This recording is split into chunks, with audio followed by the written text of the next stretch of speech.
The bullet hit the victim in the back, killing her instantly.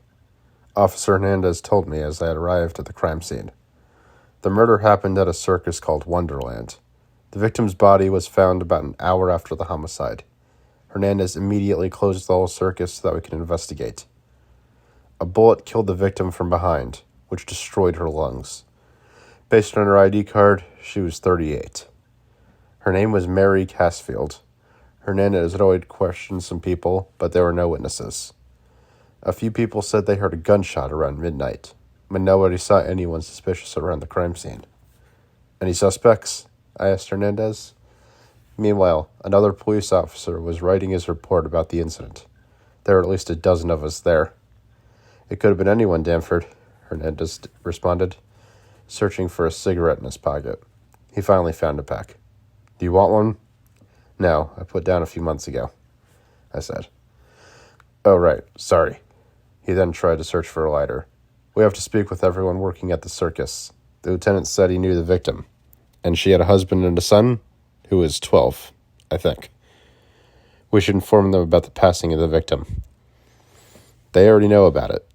We'll interrogate them too. The entrance guard said the victim arrived at 8 p.m. with her son and husband. They are the primary suspects. You mean the husband? Well, yeah, the kid isn't the killer. Probably. Although I saw some stranger things happen. He lighted his cigar. He was a short, bald, middle-aged man with tons of experience. I'm sure he had seen many strange cases since starting this job. Where are they now? At the police station, waiting for you to question them, probably. Hernandez smiled. Feel free to go back there. Come back here after you speak with them. I'm going to have a talk with the workers here until then. I went back to the station in the police car. When I arrived, one of my coworkers gave me some information about the victim's family. They were waiting for me in my office. The kid, Jeremy Casfield, was still crying, understandably. He had red hair, just like his parents. His father, Charles Casfield, was sitting there, looking at me as I sat down in my chair. He had a large beard. He looked stressed, but I didn't see any tears on his face. Sorry for your loss, Mr. Casfield. I'm Officer Danford. I introduced myself. I'll be very short. Just a few questions and we're done here. Thank you, Mr. Danford, Charles, the victim's husband, said. I'll try to answer your questions, but I still can't process what happened. So please forgive me if I can't remember everything. You arrived at 8 p.m. with your son and wife, I said. What happened after that? Charles was silent for a few seconds. He looked worried and tired. We were watching the main attraction, Gary the Clown, he responded. He avoided eye contact with me and instead looked down at the table. When it was over, we came outside. She told us to wait for her as she walked away from us. That was the last time we saw her alive. Sorry, it's still hard for us. The kid started crying even more, so I gave him some water. Charles' description of the events wasn't too detailed. I felt like his confession was missing some very important details. Or I should say he was lying to me. Is this what happened? I looked at Jeremy, the little kid. Yes, sir, he responded with eyes full of tears. Okay, you can go home for now. We'll inform you as soon as we find out what happened. Can we get the body back? Charles asked. Just to give her a proper funeral she deserves. The body is under investigation, I answered. It may take a few days. Thank you for your understanding. After I finished writing my report with the little information Charles provided, I drove back to the Wonderland Circus. Luckily, Hernandez was still there. I approached him. Gary the Clown. It's the only name I've got from the victim's husband. He's still a suspect. What about the kid? He's still shocked, understandably. He was crying the whole time. Yeah, as expected, Hernandez said. It's unfortunate to lose a parent when you're still this young. Still, better than losing the child. Not an unusual thing at the circus. Have kids gone missing at the circus? I raised my eyebrows. When? Never heard about that. Of course you haven't, Hernandez laughed. The Wonderland won't let the media speak about things like this. That would kill the whole circus. As far as the public knows, no one went missing here. They probably won't know about the murder either. But that's not right. Everyone should know if the circus really is that dangerous. Don't worry, Danford. If the killer is a circus worker, we'll put him in jail. But if it was someone else, we must keep it a secret. That's how it works. I didn't say anything.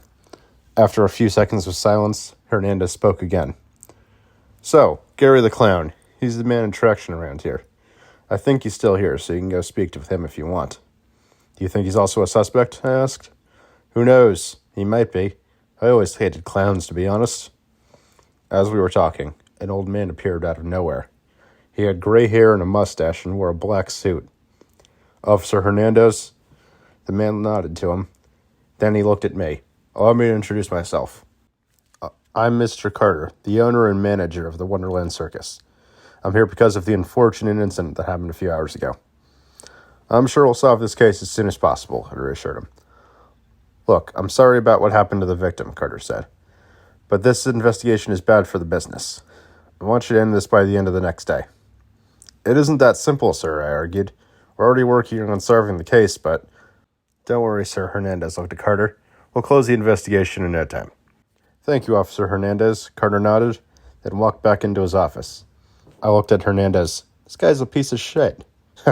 Carter laughed. He is. Anyway, looks like we're going to have to be fast. Go and find that clown guy. I'll talk with the rest of the staff.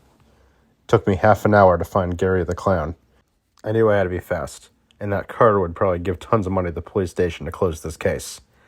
Gary still had his colorful face painting on when I talked to him. We were in the office building of the circus, an employee-only storage. What's your real name? I asked him. I watched his facial expressions. Gregor Williams, he responded. His voice was a bit creepy, but maybe I was just scared because of his stupid face paint. Where were you when the murder happened? In front of the audience, entertaining people. It's my job, isn't it? He smiled a bit. How old are you? 34. When did you start working here? I was employed by Wonderland 11 years ago. His eye widened. So, you must know the owners pretty well then. What do you think about Mr. Carter? Carter is a great boss. He pays everyone well. He founded Wonderland. As we were talking about Mr. Carter, I looked around the room we were in. It was full of shells and kids' toys. Probably Gary's accessories for the show. Then, there was a heavy steel door in the corner room. It's the basement, Gary said as he noticed I was looking at the door. We keep the heavier stuff down there. Can I take a look? I asked. I found it strange that he tried to explain what was in the basement, like he was trying to keep it secret. You can, but you won't see anything. It's fucking dark and there's no light. We have to replace our generator, unless God generates some kind of electricity there. Are you religious? I believe in a rather unique God, Mr. Danford, he smiled. Greg, we heard a voice shouting from the distance. Your dog's shot on the floor again. Come here and clean it up. The general will lock us out of the building again. If you excuse me, I'll be back in a few minutes. Gary stood up from his chair and left the storage room, closing the door behind him. I was left alone, and I glanced at the basement door again. We have to be fast. I remember the words of Hernandez. I stood up and hurried towards the steel door leading to the basement. I slowly opened it. It was dark. Luckily, I had a flashlight with me. I walked down the stairs and quickly reached the bottom of it. The basement was large, full of spider webs. I felt my heart beating faster and faster as I noticed 2 human skeletons in the corner. They were real skeletons, I was sure. It was a circus, not a horror mansion. I noticed a few strange symbols and blood on the walls, and things looking like torture devices from the Middle Ages. There was a sentence written in blood. The Supreme God sees us all. You're a curious human being, aren't you, Mr. Danford? I jumped and looked back, seeing Gary the Clown behind me, along with the victim's husband, Charles Casfield. We should sacrifice him to the Supreme God, Charles said. The Supreme God prefers child sacrifices. Do you have a kid, Mr. Danford? Gary smiled at me with his stupid clown face, showing his yellow teeth. You're under arrest. I pulled out my handgun and pointed it at Gary while watching Charles in the corner of my eye. Let's recruit Danford, Gary shouted, and shadowy figures appeared behind me. I glanced back at them, sweating heavily. My hands started shaking. I almost dropped my gun. When did they get here, and how? The stairs were blocked by Charles, and the dark figure started getting closer and closer. I panicked and pointed my gun at Charles and pulled the trigger. He shouted, but I didn't have time to check on him. I had to run. I ran up the stairs and left the building, trying to find Hernandez. He wasn't there, so I jumped in my car and drove back to the police station. I was so stressed, I almost caused an accident on the road. But luckily, I managed to avoid it.